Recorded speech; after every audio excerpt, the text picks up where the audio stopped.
Bonjour David. Salut Baptiste. Ça va? Salut, ça va et toi? Donc on est à l'entrée de la guinguette là, c'est ça? Alors on est à l'entrée même là du domaine de Montrieux, de Montrieux-le-Hameau.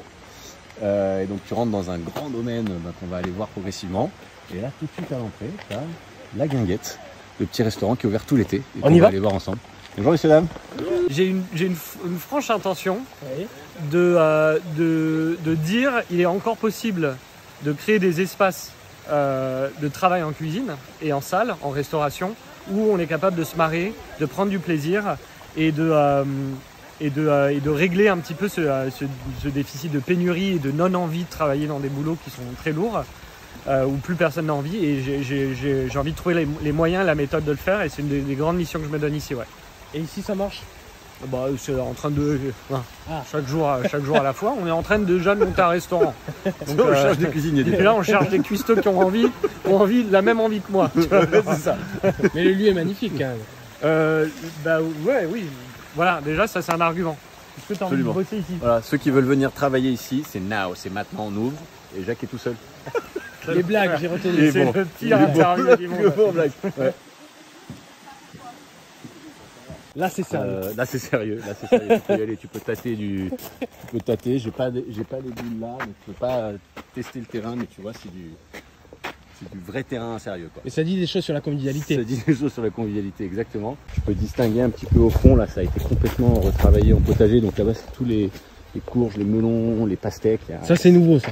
Ça c'est nouveau de cette année, on vient d'aménager on a tout réaménagé pour faire un deuxième espace potager. On va aller voir l'espace potager principal tout à l'heure. C'était important de mettre de la biodiversité. Ouais, ça c'est remettre un peu... ici c'était un domaine qui faisait beaucoup d'événementiel mais qui n'avait pas d'autre vocation. Nous, voilà, ils remettent beaucoup de biodiversité. Il y a déjà énormément de biodiversité, mais reconstituer une espèce de fraternité végétale, c'est un peu le sens du projet. Il y a cette idée aussi que la nature est généreuse. Il y a cette idée hallucinante que la nature est encore généreuse malgré ce qu'on lui fait. Et franchement, moi je te jure, là vraiment ce truc là, tu vois, on est quoi? On est le 1er juin. Ouais, quand on l'a planté, c'était ce petit stick de bois, c'était il y a 1 mois et demi, 2 mois. C'est fou. Bon, ça fait un peu bisounours de s'émerveiller comme ça, mais ça, ouais, la nature elle est là encore, si on lui prête attention. Ici c'était ce qu'on appelle une chartreuse basse. Donc j'ai appris tout ça en arrivant ici. Une chartreuse c'est un monastère de l'ordre des Chartreux, et tu as une partie haute qui est le lieu plutôt spirituel, on se retire, et puis tu as une partie basse qui est le lieu plutôt ouvert sur le monde, donc où je parlais de l'ancien mur là-bas qui était probablement une ancienne hostellerie. Ici on imagine, on a encore les crochets en haut, que c'était un hangar à foin, quelque chose comme ça. Là tu as une chapelle qui est monument historique et dans laquelle on va aller si tu veux. Et donc tu as ces 3 bâtiments qui sont vraiment le cœur historique, et tu le vois parce que tu vois, regarde le sol, il est encore en calade. Et c'est un peu aussi pour ça qu'on a appelé le hameau, c'est pour ces petites ruelles, avec au fond tu as un bâtiment du début du 20e, ici tu as des trucs du 12e. Et donc ce lieu c'est à la fois le cœur historique, et nous on appelle ça la place du village. Là moi quand j'arrive là... Ouais. T'es heureux? Ouais, je suis heureux. Lien entre humain, lien entre végétal et humain aussi, le lien avec la nature. Bien sûr, mais d'ailleurs la notion de permaculture, c'est pas que végétal. La permaculture, c'est un écosystème qui part du principe que tout est interconnecté et tout est interdépendant, et qu'il faut trouver le bon équilibre. Et donc effectivement ici, d'ailleurs je parle beaucoup du projet scientifique lié au projet agricole, mais le projet scientifique qui s'étend sur la totalité du projet, sur comment il va vivre, comment il va trouver son modèle, comment il va gouverner collectivement, comment il va créer de l'intelligence collective avec les équipes qui sont là, comment Jacques, qu'on voyait tout à l'heure, va entre guillemets réparer la cuisine, et que ce soit pas simplement un mot jeté quoi. Comment on arrive petit à petit à faire un chemin. Enfin en fait ouais, il y a d'autres manières de faire. En vrai, à un moment donné ça marche quoi. Je sais plus comment ça s'appelle, mais ça a un petit goût de bonbon. Regarde.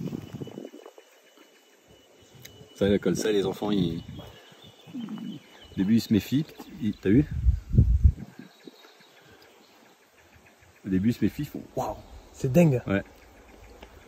Jean-Michel a beaucoup travaillé tout l'historique du domaine pour comprendre ce qui s'était passé au niveau agricole ici, et pour essayer de le reconstituer progressivement. Je dis pas de bêtises, Jean-Michel? Et alors, c'est en bonne voie? Ah oui, oui, bien sûr. Alors je dirais même au-delà de 50 ans, hein, sur les 2-3 derniers siècles.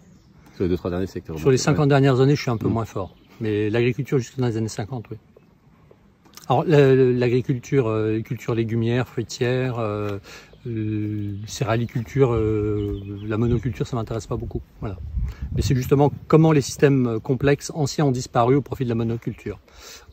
Et on pourrait dire même au détriment. Oui. Comment la monoculture s'est imposée au détriment de la polyculture. D'ailleurs, la monoculture n'existe pas dans la nature. Exactement. Donc ici, notre projet, c'est de retrouver une biodiversité cultivée, mais une biodiversité avec, comme dans les forêts équatoriales, où on a plus de 200 plantes à l'hectare. Voilà. Et on y va y arriver très vite. Et donc là, ça c'est la salle Eiffel. Waouh. Et voilà, avec cette petite porte de saloon.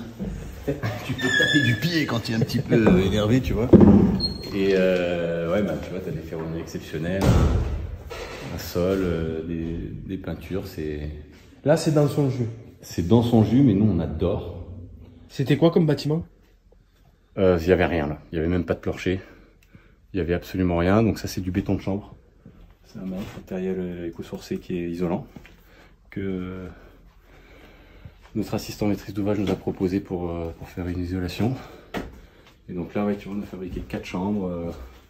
Nous les voyons apparaître doucement, lentement mais sûrement. Voilà, bon, ces chambres, je pense qu'elles vont être sympas.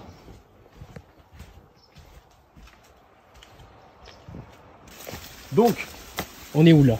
Et ben là, on est à la source, comme on dit.